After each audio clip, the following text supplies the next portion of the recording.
आजकल बड़ी धूम है खुदा के वजूद को लेकर कि खुदा है, अल्लाह है, भगवान है या कोई क्रिएटर है या किस शक्ल में है, क्या तसव्वुरात है, ये वजूद है भी या नहीं, क्या इसका कोई अखली प्रोसेस है, कोई साइंटिफिक प्रोसेस है, क्या हम इसको लैब टेस्ट में डाल सकते हैं, क्या हम इसको वही तरीके से देख सकते हैं जो दुनिया के दूसरे चीजों को हम देखते हैं, क्या यह मुमकिनात है, क्या ऐसा किया जा सकता है?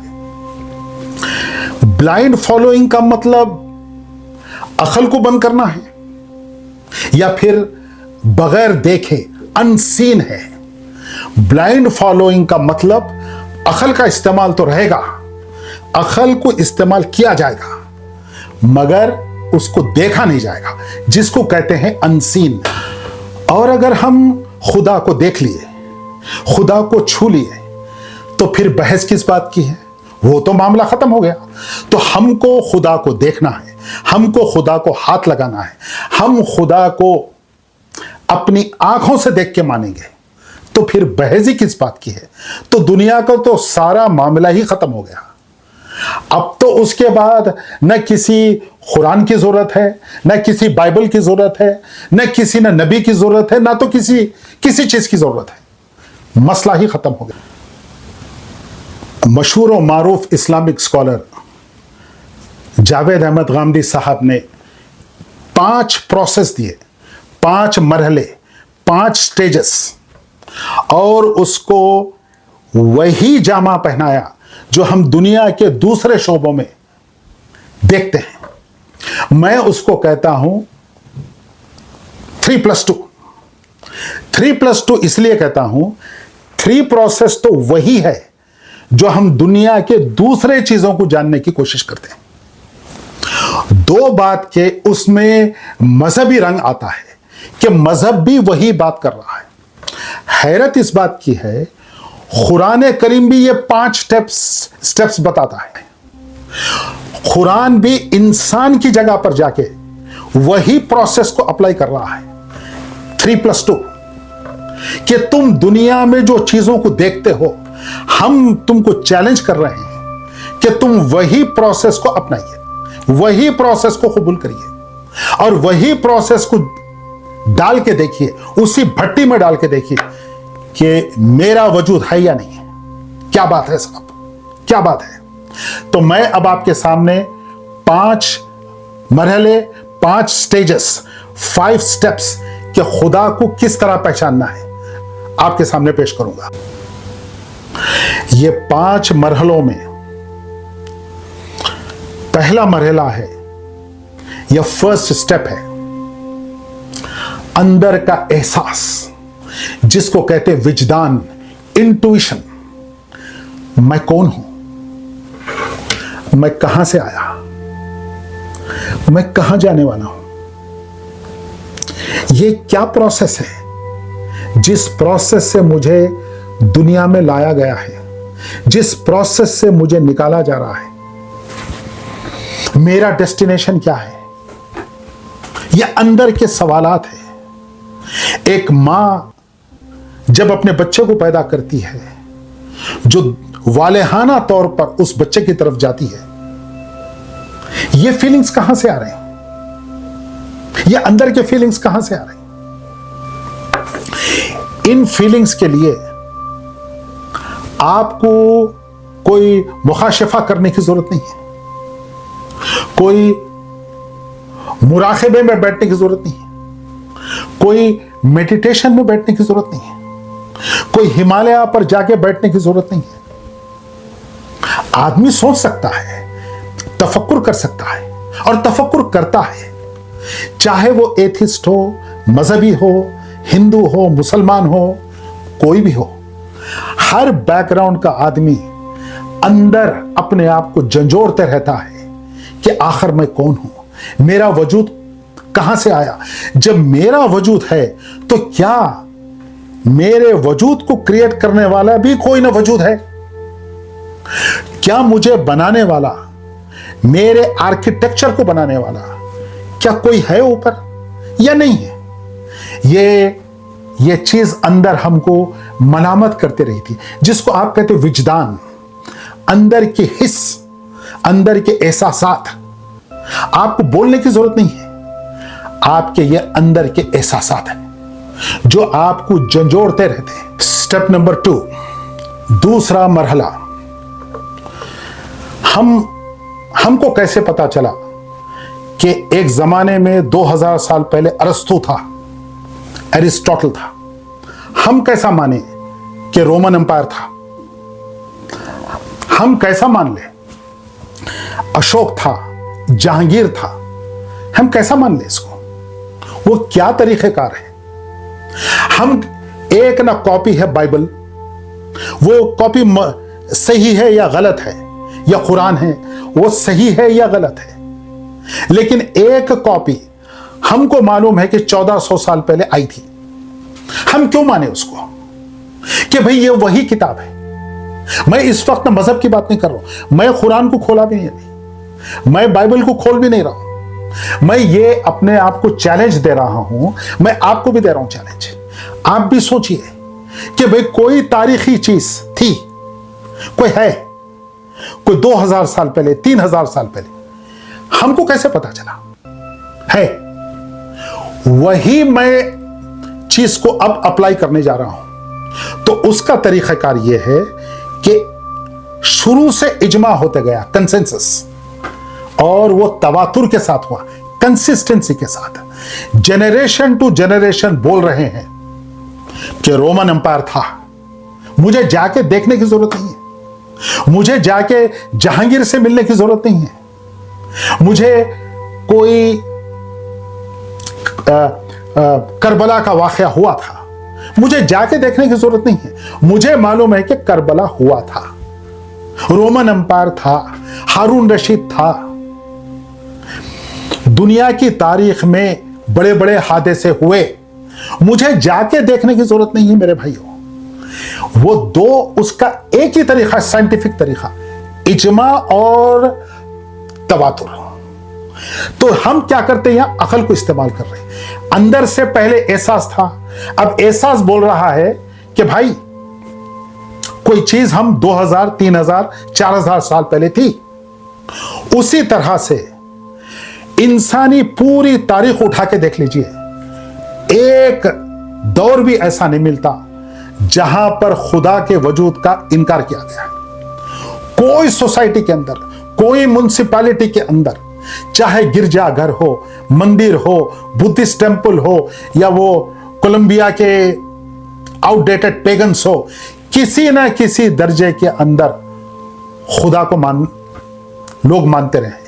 कोई ना साधु हो, संत हो, सूफी हो, हमको उनसे अग्री डिसएग्री करने की बात नहीं चल रही। बात यह चल रही है कि ये वही चीज है जो इजमा और तवातुर के साथ मेरे पास आई है।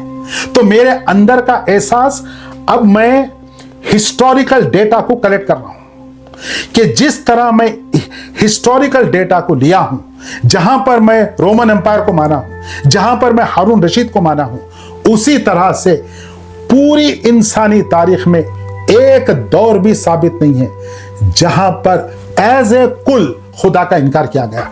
एथिस्ट हर जमाने में थे। हिंदुस्तान में 4000 साल की तारीख में कई एथिस्ट गुजरे हैं, बिल्कुल गुजरे हैं, but those are exceptional cases. खुदा का वजूद हमेशा से मौजूद है, वो किसी ना किसी स्टाइल में मौजूद है, किसी ना किसी रूप में है। लेकिन तसव्वुर महलों में, लोकेलिटीज में, म्युनिसिपैलिटीज में, नेबरहुड्स में, हर जगह खुदा का वजूद मौजूद था। यह कैसा मालूम हुआ? इजमा और तवातुर से। कंसेंसस भी है और कंसिस्टेंसी के साथ हुआ मालूम। एक दौर भी ऐसा नहीं आया जहां ब्रेक मिला, एक दौर भी नहीं है। तो हमारे दो पॉइंट हुए, एक तो इनर एहसास और हिस्टोरिकल डेटा। अब आइए तीसरा। अब मेरी अकल काम कर रही है, मेरा एहसास है, हिस्टोरिकल डेटा आया, अब मेरी अकल देख रही है कि मेरे अंदर ब्लड सर्कुलेशन हो रहा है। यह कैसा हो रहा है? मैं खाना भी खाता हूं, वॉशरूम को भी जाता हूं, पेशाब भी करता हूं, और भी मेरे जिबिल्लतें हैं, भूख, तड़प, गुस्सा, खुशी। फिर मैं आसमानों को देखता हूं, चरीन परीन को देखता हूं। ये कहां से आए? इनको कौन क्रिएट किया है? मैं झील को देखता हूं, समंदरों को देखता हूं, तोगयानी को देखता हूं, सुनता हूं। हर साल समर आता है, विंटर आता है, फॉल आता है, तरह तरह के मौसम आते हैं, फिर तरह तरह के फल निकल के आ रहे हैं और वो हमारे सर्विस में लगे हुए हैं। हम जानवरों को खाते हैं।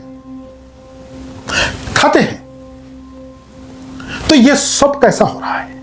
ये कौन कर रहा है? ये मौसमियात कैसे है? ये पेड़ कैसा है? ये आसमान कैसा है? ये सितारे कैसे हैं? ये स्पेस कैसा है? ये चांद निकलता है, चले जाता है, कहां जाता है? ये सितारे निकलते हैं, चले जाते हैं, कहां जाते हैं? तो आप 3 मरहले देख रहे हैं। एक इनर सेंस, दूसरा हिस्टोरिकल डेटा कि भाई इंफॉर्मेशन कैसा आती है, तीसरा आप अपनी अकल को लड़ा रहे हैं। तो ये ब्लाइंड फॉलोइंग नहीं है, ये अकल का इस्तेमाल है। और इत्तेफाक से मैं मजहब की बात नहीं कर रहा हूं, कुरान भी इन तीनों चीजों को इन तीनों चीजों को इन्वोक करता है आपके अंदर से।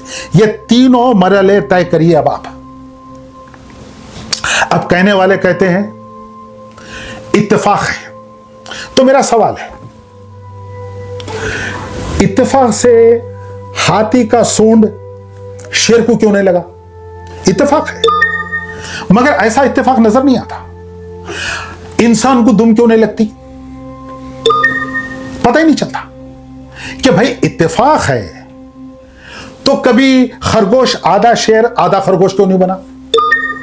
इंसान आधा रीछ बेर और आधा इंसान क्यों नहीं बना? इंसान की शक्ल रीछ की क्यों नहीं बनाई गई? हिरन की क्यों नहीं है? भाई इत्तेफाक की बात है ना। आप जब कहते हैं कि सेब गिरता है तो आप पूरी थ्योरी देना चाहते हैं, ग्रेविटेशनल, वो पता नहीं क्या क्या देते हैं आप। और जब बोलते हैं भाई ये टेबल कहां से आया, तो आप उसके पूरे केमिकल रिएक्शन, उसका फलाना। जब ना खुदा की बात आ रही, इत्तेफाक है। वो एक गाना मशहूर है, जिंदगी इत्तेफाक थी, कल भी इत्तेफाक थी, आज भी इत्तेफाक है, मशहूर गाना है। तो आप सेलेक्टिवली थोड़े ने एरियाज के अंदर इत्तेफाक की बात कर रहे हैं, लेकिन जब दूसरे बातों की बात आती है, सेब के गिरने की बात आती है, या प्लेन के न गिरने की बात आती है, या नेचुरल प्रोसेस की बात आती है, तो फिर आप बोलते ओ नेचर्स ऑटोमेटिक हो रही हर चीज। अरे भाई ऑटोमेटिक हो रही तो गलती नहीं हो सकती? हाथी आधा शेर नहीं हो सकता? क्या इंसान आधा जानवर आधा इंसान नहीं हो सकता? देखिए, मैं एक्सेप्शंस की बात नहीं कर रहा हूं। एक्सेप्शंस में कभी कभी अजीब और गरीब चीजें होती होंगी, आम तौर पे नहीं होती। तो जिंदगी इत्तेफाक नहीं है, तो क्या खुदा का वजूद इत्तेफाक है? क्या मेरा वजूद इत्तेफाक है? यह है सवाल। तो अब तक हम 3 पॉइंट पर बात करें। मैं 3+2 बोलता हूं इसको, लेकिन गांधी साहब इसको 5 पॉइंट प्रोसेस बताए। अब 2 आए। मैं 2 इसको इसलिए बोला, अब इसमें मजहब दाखिल हो रहा है। जब पैगंबर आते हैं, जब नबी आते हैं, तो वो लोग एग्जैक्टली यही बात करते हैं। आप इत्तेफाक देखिए, ये ना कोइंसिडेंस देखिए आप, इत्तेफाक। हम तुमको वही बात बोल रहे हैं कि तुम अंदर के इंट्यूशन को ना इस्तेमाल करो, तुम हिस्ट्री को कैसा देखते उसको इस्तेमाल करो, तुम अपनी अकल दौड़ाओ, अपनी अकल को देखो। तुमको अकल दिया अल्लाह, यही चीज नबी बोलते हैं, यही चीज रसूल भी बोलते हैं। फिर वो एक स्टेप आगे निकले, एक भी चीज हुई। जो रसूल थे तकरीबन 313 जमीन के ऊपर उनके जरिए से अजाब का इंतजाम किया गया और यह बता दिया गया है कि वो एग्जैक्टली टाइम देते हैं कि इतने दिन के बाद तुम पर अजाब आने वाला है, इतने दिन तुमको खुदा की दावत दी गई है, तुमको दूध का दूध पानी का पानी करके बता दिया गया है। अब कोई गुंजाइश बाकी नहीं है। ये पूरे प्रोसेस कंप्लीट करते हुए आए हैं, उसके बाद भी अगर तुम इनकार करे तो हम जमीन पे बता देंगे कि जो क़यामत वहां पर होने वाली है, ये क़यामत सुगरा हम तुमको यहां पर करके बता देंगे। तो नूह के साथ यही हुआ, लूत के साथ यही हुआ, हम खुद तारीख पढ़ी हुई है, तारीख में है ये। साले के साथ यही हुआ और भी कई रसूलों के साथ यही हुआ। चलो भाई हम नहीं मानते, ये तारीख का हिस्सा नहीं है, नूह का जो है तारीख का हिस्सा नहीं है, चलो ठीक है, मगर तारीख 1400 साल पहले हुई, ये तो हिस्टोरिकल है कि एक रसूल कमजोर पैदा होना, यतीम पैदा होना, कमजोर होना, बड़े होने तक कमजोर है, कोई यारो मददगार नहीं है और जब बेबसी का आलम है तो कहा जा रहा है कि तुम इन पर गलबा पालेंगे। अब सोचो, जब पूरे मराहिल तय करने के बाद, पूरे प्रोसेसेस तय करने के बाद रसूल ऐलान करता है 50 दिन की मोहलत है तुम्हारे पास, तो यह कैसा हो सकता बताइए? ये रसूल तो कोई साइंटिस्ट नहीं है, कोई मौसमियात के एक्सपर्ट तो नहीं है, ये मौजूजा मिरेकल कैसा हो रहा है? ये कैसा हो रहा है कि ठीक 50 दिन के बाद अल्लाह का अजाब नाजिल हो जाता है। जो इनकार करते उनको मखलूक बना दिया जाता है और जो नबी की बात मानते हैं, रसूल की बात मानते हैं, उनको दुनिया की सरफराजी, ये पेशिन गोई हुई और एप्लीकेशन भी होकर रहा। तो ये कैसा होता है? तो ये बातें हैं मेरे भाइयों, जिसको मैं 3+2 प्रोसेस बोलता हूं। 3 बिल्कुल दुनिया में हर इंसान इस्तेमाल करता है।